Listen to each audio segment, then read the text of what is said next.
Assalamualaikum, selamat pagi.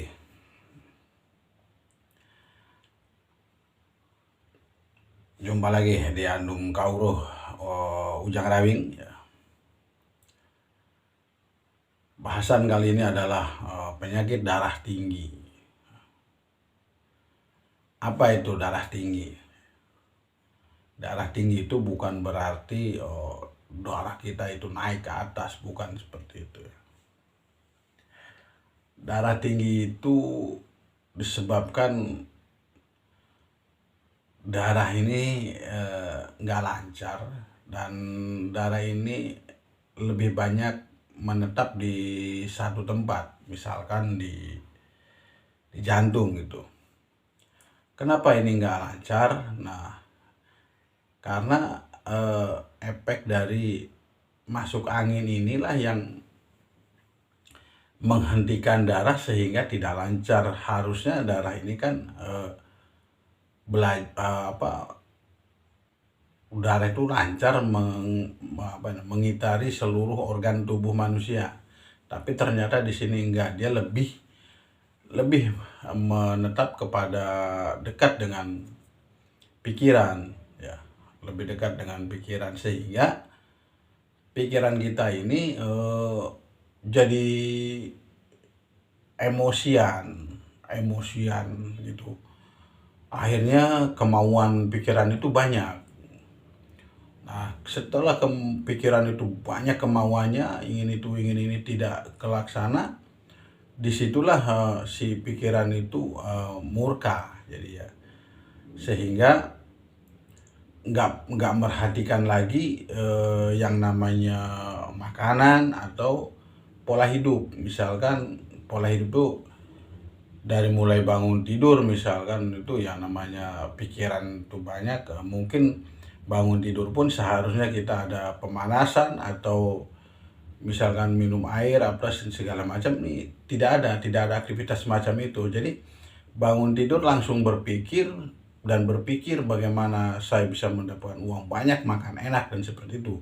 Dan pikiran itu terlalu keras sekali, sehingga ke kamar mandi pun pikiran itu dibawa, ya.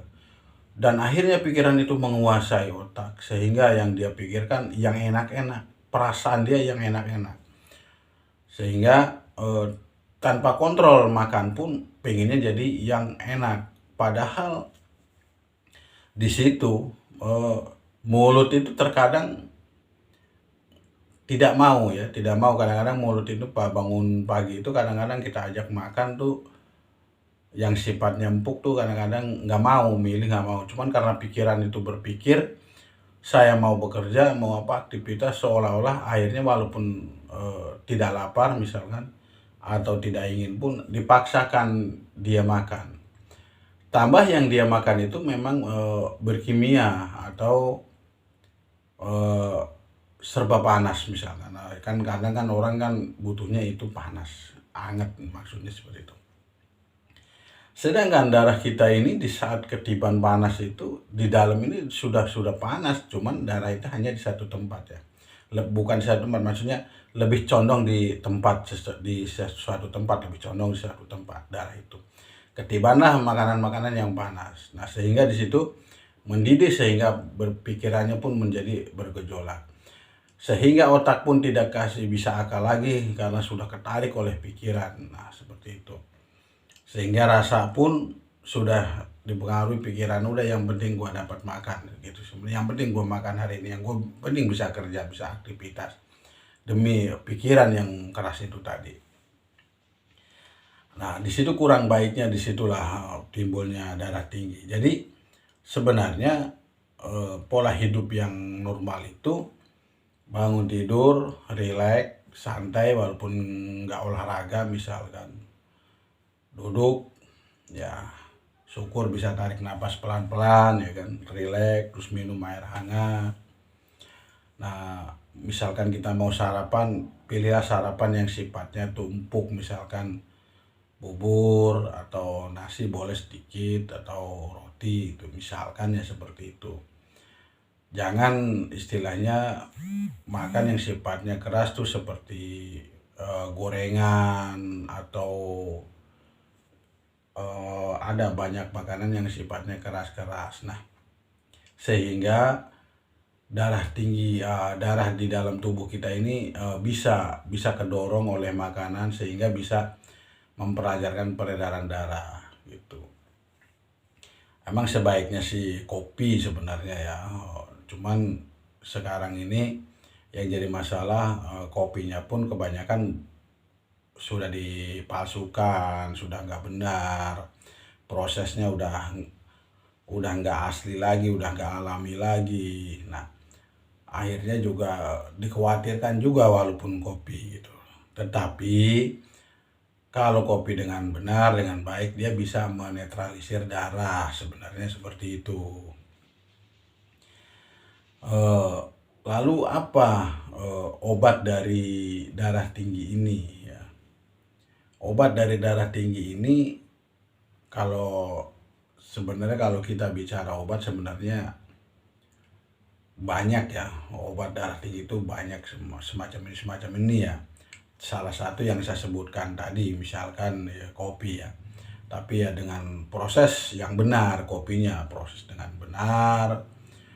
Lalu kalau kita bicara kopi yang benar itu seperti apa gitu. Kopi yang benar ini kopi benar-benar dari kebun, dari kampung ya.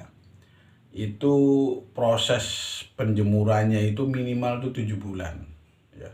Atau syukur bisa 1 tahun. Untuk apa? Untuk menjinakkan zat asam yang ada di dalam kopi itu. Itulah yang membuat lambung kita jadi sakit ya. Kalau sudah diproses yang benar itu, kopi murni pun tetap harus kita campur tapi dengan bahan yang alami. Misalkan kita pakai garam sedikit atau pakai jagung misalkan. Nah, hanya untuk mengimbangi saja, hanya untuk mengimbangi. Nah, itu baru baik. Tapi apa obat darah tinggi itu selain kopi yang bagus? Ada, yaitu adalah akar pulutan. Kalau bahasa Jawa, kalau bahasa Sunda adalah pungpurutan. Ambil akar dan daunnya, ya kira-kira kalau bahasa saya itu 1 panci kecil itu penuh ya kan. Rebus, minum. Nah itu sehari 2 kali, syukur 3 kali. Nah setelahnya itu jangan dibuang. Nanti kalau ini kita bisa angetin lagi, kita minum lagi sampai benar-benar warna itu hilang ya. Kalau sudah tidak berwarna lagi baru ganti. Nah itu proses akar pempulutan. Nah itu di situ rasanya nggak pahit. Nah itu bisa buat mengobati darah tinggi itu. Nah itulah obat darah tinggi yang menurut Tandum Kawruh Jangrawing. Nah itu yang selama ini dipraktekin yang terbaik, yaitu obat darah tinggi. Tapi dalam sanepa wayangnya ya, dalam sanepa wayang ini kan darah tinggi ini adalah semacam Gatut Kaca ya. Gatut Kaca ini dengan kalau dia ingin mendapatkan wahyu senopati harus berpola baik. Artinya kalau kita mau mendapatkan wahyu atau mau mendapatkan sehat ya, mulut kita ini harus baik, berbuat baik, artinya makan baik, dengan ucapan yang baik, dengan olahraga yang baik. Nah olahraga itu seperti apa? Olahraga mulut ini adalah tarik nafas, keluarin lewat mulut. Itu bisa dilakukan sebelum tidur dan sesudah bangun tidur ya. Terus ya tadi saya ceritakan masalah makan harus dengan yang baik. Itulah akhirnya si Gatut Kaca itu mendapatkan wahyu senopati. Lalu apa yang menjadi penghalang sang Gatut Kaca tadi? Yaitu adalah susu teja, pikiran. Setiap orang yang punya penyakit darah tinggi, setiap mau makan apa segala macam pun karena pengaruh pikiran. Yang makanan enak nggak enak itu pikiran tuh mempengaruhi. Alah, kalau emang udah mau mati aja, apa aja kita makan kan gitu. Semua datang penyakit kan dari Allah kan begitu ya, dari Tuhan katanya. ini ngeyelnya dari sebuah pikiran. Memang benar semua mati dan hidup itu semua datang dari Tuhan, tapi syariatnya atau sarananya kita harus ada. Itu adalah sarananya seperti itu. Makanya si pikiran tadi diperangi oleh si Andarja. Andarja itu siapa? Andarja itu adalah kakaknya si Gatotkaca, artinya lidah, perasa. Sebaiknya kita makan itu dirasakan dengan melalui perasaan hati atau dengan perasaan lidah. Kalau misalkan memang hati kita udah nggak cocok dengan rasa makanan itu, jangan dipaksa. Tapi kalau misalkan perasaan kita ini pingin makan ini enak, ya makan, tapi tetap harus dengan akal dan pikiran. Makanya di situ ada Krishna akal ya. Makanya harus pakai akal sehat. Pakai akal sehat tuh ya makan boleh, tapi yang sesuai itu. Sesuai di umumnya pagi lah ya, sarapan tuh apa kan, seperti itu. Nah, ini sajalah cerita bagaimana penyakit darah tinggi yang melalui Sanepa Wayang. Semoga bermanfaat. Assalamualaikum warahmatullahi wabarakatuh.